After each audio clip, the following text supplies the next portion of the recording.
Now, I am joined by yet another very special guest. I've got Beth Nixon with me, who plays Megan Walsh in Coronation Street. And we've just seen the verdict for Megan. It was indeed guilty. How are you feeling, Beth? Well, finally. I think a lot of people were worried that she was going to get away with it. So it's been hard to be like, no, don't worry, guys, she's going to go down. You look absolutely beautiful, by the way. We're not used to seeing you with the brunette hair. It's Oh, yes. blonde for Yeah. Megan. So was that the minute Megan's story wrapped? You were like, I'm going to go brunette.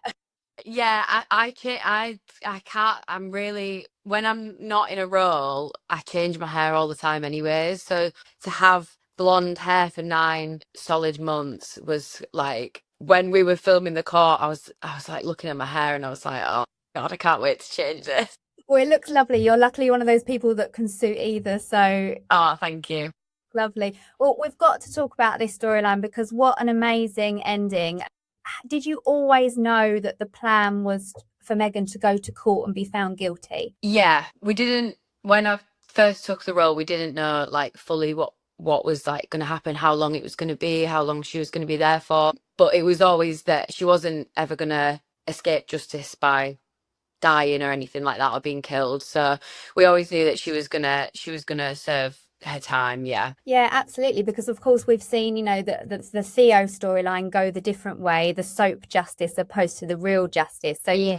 you think it was important that in on this occasion with Megan and Will that she did have the proper court case and the chance for, I suppose, the show to say this is not okay. She's been found guilty and she's going to prison. Yeah, I think that because it shows obviously like the whole process of it, and it's quite nice because it's showing what all the family are going through. It's showing like how they're supporting Will and like how it's affecting them. So I think yeah, it's definitely important to show that abusers, if you are being abused, then you can get justice. And it's really hard because it doesn't always happen that way. But I think when Kate and the other producers and the storyliners were making the story, there's been like a few cases recently where it's happened and the victims have got justice, and the abusers have gone to the female abusers, sorry, have managed to go to trial and get sent down. And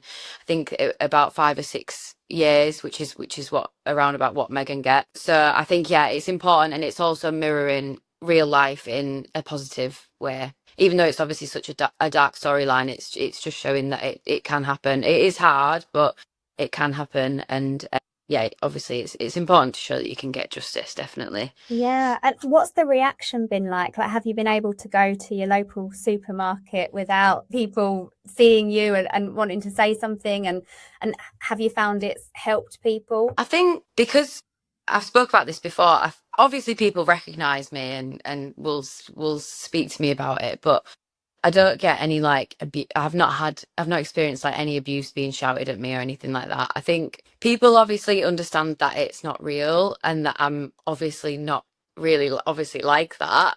But I think because I'm a woman, I do think that it's very different. Like I know from speaking to like men that have played roles similar to this, like the backlash for them has been like a lot worse, I think. And that's obviously the reason why we've done the storyline, because these women do exist. You don't just have to be a man to be a predator. So, but yeah, I think that like not that I've got off lightly, but I think that if I was a man, the reaction would be a lot different. I think people are a little bit more forgiving because I'm like a young woman. Yeah, and you're such a friendly person sort of in real life. So I imagine if people do get talking to you, they quickly realize that there is a big difference between you and the character. Yeah, I think any of the like die-hard fans, everyone that like watches all the interviews and stuff, they obviously know that I'm not actually like that. I'm actually like always smiling and always happy. So yeah, I think it would be completely different if I had a resting bitch face, then I think it'd be a bit different. Well, tell me what it was like filming the court scenes because it looks so real on screen. What's it like to be that person that stood in the dock accused of a crime? Really scary, really scary. It was like, so obviously, I mean, you can see the layout, but it's like it was like being on stage. It was like being part of. like an immersive show or something. It was really cool, but yeah, I was pretty nervous because it was like when you stood on the jury stand, obviously you actually have a jury because there is all the extras there, and you've got the judges and you've got the solicitors or the barristers, sorry.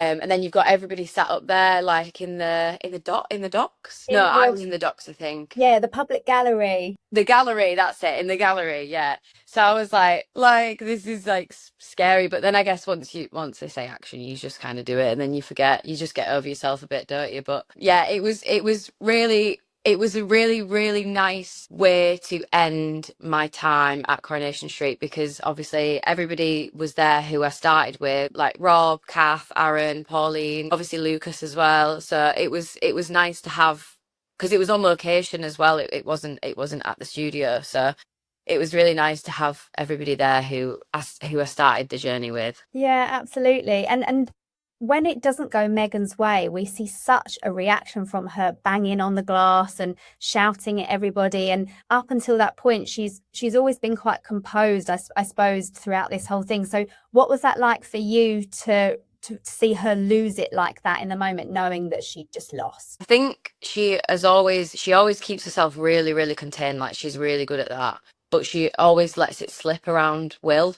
Obviously, the audience sees that. They see that like really horrible streak to her. But then, like Will's mum obviously says, "Oh, she sat there like butter wouldn't melt," and then obviously she snaps, and then that's where everyone goes, "Okay, yeah, this is the right verdict, clearly." So I think, I mean, that was fun. That was so fun to do. Like Mickey Jones was directing on that scene, on that block.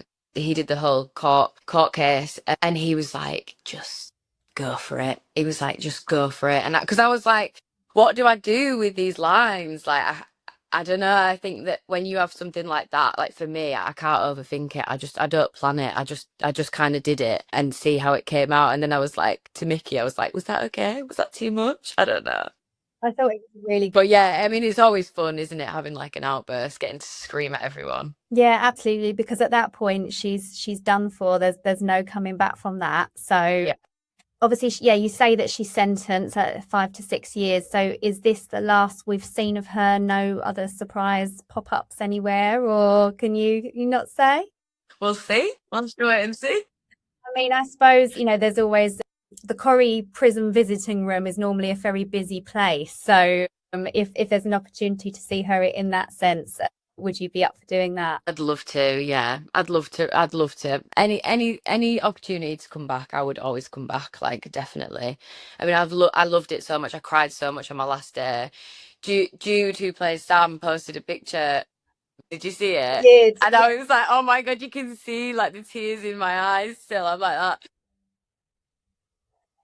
But yeah, no, I'd love to come back. I mean, it's such a fab place to work, and like this, I felt so blessed to have been given that storyline because there was just so much in it. Like I was trusted with so much material, and I like to think, hopefully, that people have enjoyed the storyline.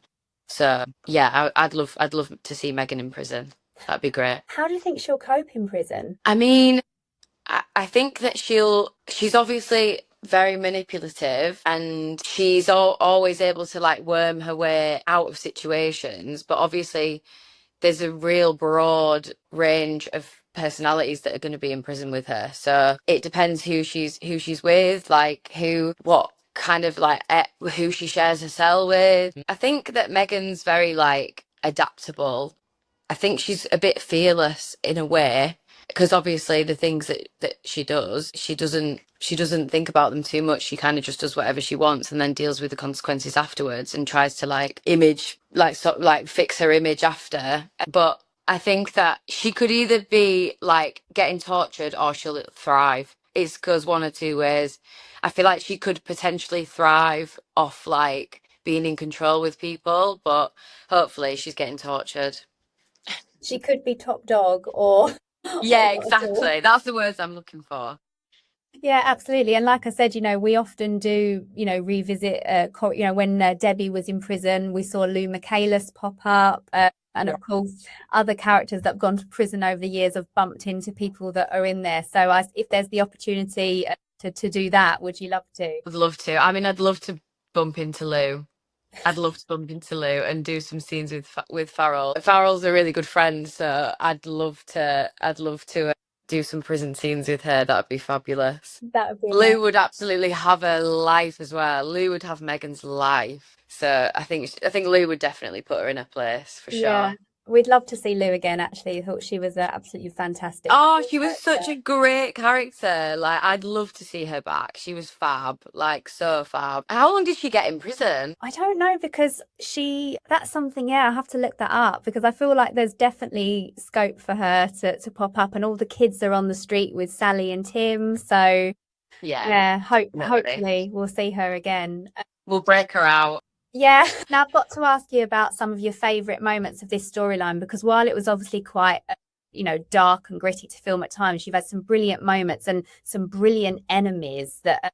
Have you got any sort of favourite? I mean, Megan versus Maggie, Megan versus Eva, Megan versus the Batterby sisters as a trio. Is there anything from those moments that stands out to you as being particularly fun to film? There was when the sisters kidnapped Megan because it was so ridiculous, but in like really good Corrie style. Yeah. So we were all quite excited to film that, and obviously when they pull me out of the van and they're shoving me around, and I'm like, "What are you three gonna do? Like, what are you doing?" And there was a moment when we were all like, for some reason, we were all just really giddy that day, and then I think it was Surrey that was directing us, and the camera was on the other side of the salon flat, so we had to go through the back and go through the alleyway. So like all of the crew, everyone was on the other side, and we were on the other side, and they shouted action, and none of us were ready or in the right place. So we all like went like that and all bumped into each other. It was like Benny Hill. It was like, oh no, what are we doing? And then we all had to like run through and do the scene. And as soon as they shouted cut, like we all just burst out laughing, and we were like, oh my God, it was so funny. Like I couldn't stop laughing that day. And then yeah, that whole thing, like them shoving me around, I just think it's so fun. And the when they had to take my bag off me to get the phone as well. Obviously, Eva wears heels all the time, doesn't she? Yeah. So when they were running away, Eva's like this, like clippy cloppy in a way, and yeah, there was some. Even I think like it was a good comic relief for the storyline, all of that with the sisters because it's so dark, but I just think the three sisters they just smashed that. It was just fab. That Yeah. was really fun to film. I remember our cover line from that week when we had a picture of you on the cover with them all like pulling your hair or something like that. Oh my God, the worst picture to ever exist of me ever. Yeah, I'm like that in double chin. I think the line we had was Megan battered. Yeah, but I'll play on words. I like it. Yeah, exactly. So some of the more entertaining moments, but equally, what were the most challenging moments for you to film? Because I can imagine this sort of storyline put to various actors in various shows or channels, and some people going, "Oh no, I don't want to play that." But you've stepped up and played a really dark role. So were there any moments that you found particularly challenging? I think like just the whole storyline is obviously just like icky, isn't Yeah, it? yeah, So it was made easier because obviously Lucas is actually when we first started filming, when we first met, he was only 17. So obviously there was no like actual intimacy, which obviously made it a lot easier because I think that would have been like a real challenge. But yeah, I think like doing the scenes where you have to be intimate with somebody who's so young, and like Lucas is so sweet, like I just want to wrap him up in bubble wrap, like he's such a cutie. So obviously when you're having to like stimulate a romantic relationship with somebody like that is a challenge. It is hard, and I guess like because of because there was like a barrier on the level of intimacy. Again, that does make it easier, but you're having to like come up with really creative ways to like show love towards each other because we couldn't kiss or anything like that. Like whenever there would naturally be a kiss in the scene, like we'd have to come up with something else. So that was a challenge in itself to figure out like how do we orchestrate, how do we make this look believable, like without actually having the actual intimacy there. yeah, Which a lot of people have said that when I said that we've never kissed, a lot of people were like, "What? Yeah, you have. Like you have kissed." And I was like, "No, we just kind of like hug or like touch hands or like look into each other's eyes or like just come up with different ways of how to show that love. But yeah, that was probably the most challenging part, because obviously if it wasn't like an age gap, then you can just be natural, and you can just do what you would naturally do with your partner in real life, you know, like you don't think about what you're going to do you just do it. But obviously, because we weren't allowed to do that, we had to like think about it, and we had to make sure that Lucas felt safe, and obviously that I felt safe as well. Yeah, you actually really made me think back there actually, because in my mind I was going, yeah, they must have had scenes like that, but that just goes to show how well it was done, because people haven't quite realized that you weren't showing those things, but you were doing it in a way that made it believable. So Yeah. yeah, that's really quite a really good point to make actually. My other question about Megan is, do you think there is any part of her that is redeemable? I think that she's quite like, obviously, aside from all of the horrible things that she does, I think that she's quite a troubled, broken, insecure, just generally sad person. And there's no excuse for what she's done ever, regardless of what she's been through. But I think that she's obviously very damaged, and I'd love to delve into that. But I think that when you start, it's a bit of a tricky one when you start making excuses for someone like that, you know, when you start making excuses for people like Megan or Theo. Obviously, like, Theo had been through so much, and he was obviously a really damaged and broken person, but you kind of, yeah, it's a bit of a weird one to try and start like excusing that, I suppose. But Yeah. obviously for me, like, Megan is my character. Like, I know Megan more than anyone does. So if anyone's gonna make excuses or find redeemable qualities in her, then it's gonna be me. But I just don't know how well that would be received. I mean, I'd love her to be redeemable, but I don't know if I think it would have to be very well thought out of how she would be redeemable, if that makes sense. Yeah, it kind of feels from a character point of view, certainly in Corrie, that there's no going back for her, and why would, you know, even if she came back and was truly sorry for everything she'd done, why would anybody forgive her? Because it's just such an awful thing that she's done. So, you know, all fair points. But yeah, I mean, what a character to play. I mean, you must have known there was a time limit on this, so you could just go in and give it everything that you had. Yeah, I think that's like the beauty of it. Mickey Jones always said this to me as well. He was like, I like how you play the character, because you don't have any worry. You don't want people to like her. Like, obviously, when she's going around on the street and she wants the people on the street to like her, obviously that's her whole point, is to make sure that everyone else likes her. But obviously, what the audience see, like, I think when you know that your time, when you know that you can't be there forever, and you know that it's coming to an end, and you know that you're going to prison, it's just like you just go for it, because she's supposed to be hated. I want people to hate her. If people didn't like hate her and think that she was a cow, then I'm not a very good actor, am I? No, you've done an absolutely fantastic job. And of course you were caught up in the Theo whodunit storyline, when before we knew it was going to be him that was the victim, Megan was very much in the frame to be bumped off. And I think you were probably the second favourite in everybody's minds. I think a lot of people probably thought Theo was most likely, but it was like, oh, it could be Megan. So did you Yeah. enjoy the speculation around that time, knowing full well that you weren't getting killed off, but people were like, oh, it might be her? Yeah, I loved it. But I'm so bad at like keeping secrets. Like, when people would like message me or talk to me, I'd be like, oh God, I just want to tell you who it is, but I can't.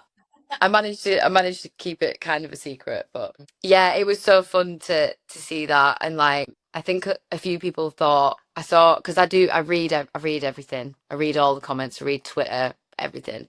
I love it. And a few people thought maybe it's Megan and Theo. And obviously they thought it was going to be Maggie that kills me.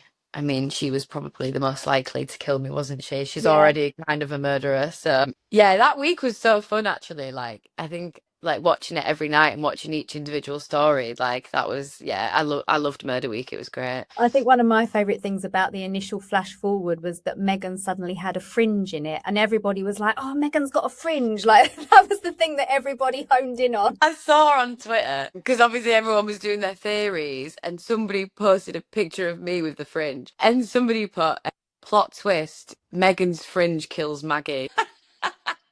It was like it was its own character. And I think in Inside Soap, we were like, the real mystery is who gave Megan her fringe. Was it David, Audrey? Yeah. Like, Yeah. so we had some fun with that. But I think yeah, like a lot of people thought it was a fake fringe as well because my hair, like I've still got a fringe. Like if I blow dried it, I could have like a full, like a Megan fringe right now, but I just push it to the side.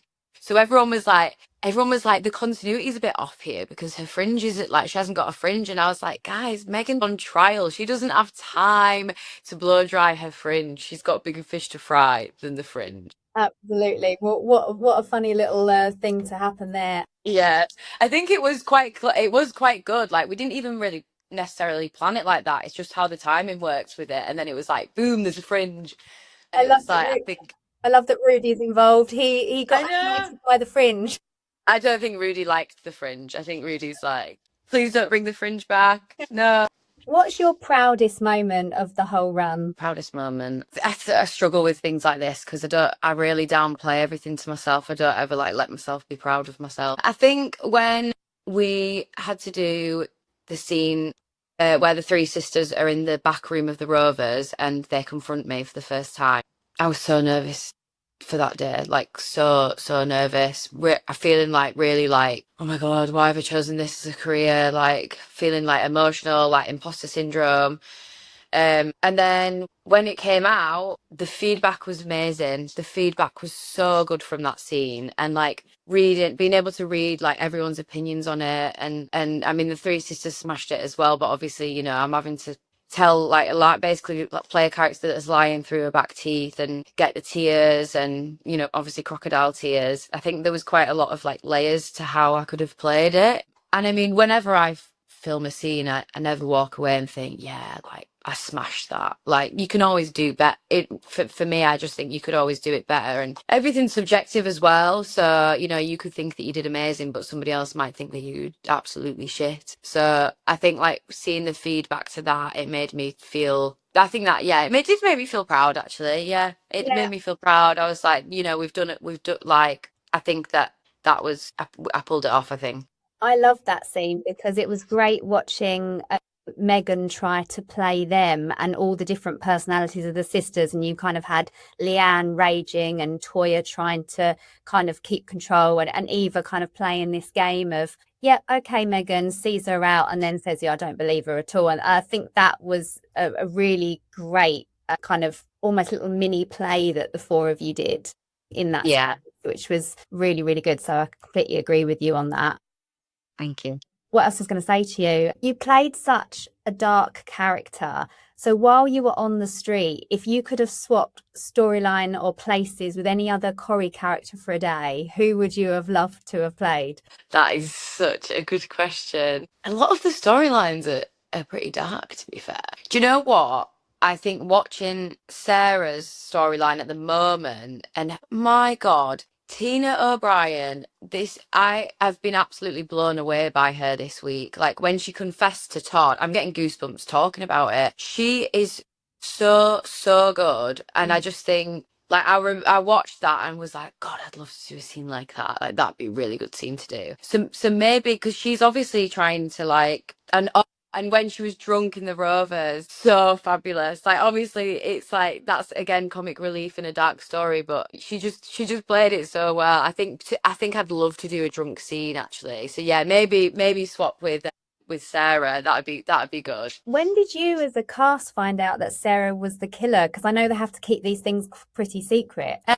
I think that they don't like sit you down and tell you or anything. It's just we just tell each other in the green room. We're like that. I can't remember, but I think like obviously we knew that Theo was getting killed, so I think it was James that told me. I was like, "Who kills you?" And he was like, "Oh, Sarah." I was like, "Okay, okay."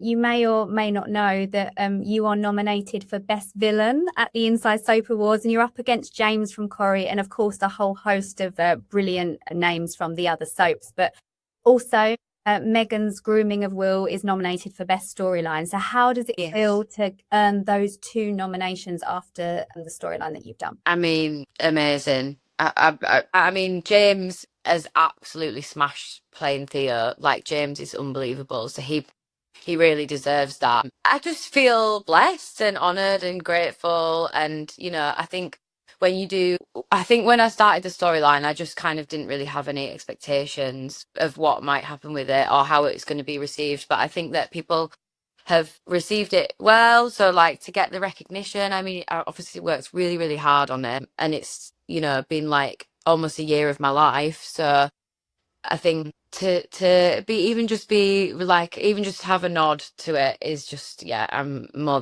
than grateful. Like, it's fabulous. Well, whatever happens, we're having the party in Manchester this year for the first time ever in our 30-year history. Yes. Yeah, so hopefully either way you'll be able to join us and reunite with all your Corrie castmates. So yes, I'll be there. Definitely. Finally, what's next for you? Life after Corrie, what are you thinking? Gosh, I don't even know. I just playing it by playing it by ear, looking after this one, and yeah, just seeing what comes next. Auditioning. I'm not, you know, there's nothing that I wouldn't want to do. I'd love to do some theatre. I'd love to do some dramas. I mean, just dream big, I suppose, and just see what comes next. See whatever's in the cards. Manifest it as much as I can. Think after playing a bad character, you'd quite like to play someone nice, or are the bad characters the best to play? What do you think? I always get bad characters. I always do get casted as bad characters normally. But I'd love to play a good character. I'd love to do some comedy, actually. I'd love to do some comedy. I'm really into like The Office, Always Sunny in Philadelphia, like really like Schitt's Creek. I love stuff like that. I think like that matches my personality probably more than playing like villains, but I would be coming out of my comfort zone with it. But I'd love to do some comedy. So if there's any casting directors watching, I'm free. Yeah, well, I mean, hopefully a lot of laughs on the way for you then after such a brilliant. I need some laughs. Need to play someone funny. Need some light relief, but congratulations on a brilliant spell as Megan. You've played this really convincing, compelling villain, as dark as it was. So just thank you for the brilliant storyline and everything you've given to it. I'm sure the viewers will be thinking exactly the same. Thank you so much. Thank you so much, Beth. Lovely to speak to you. And you. Thank you so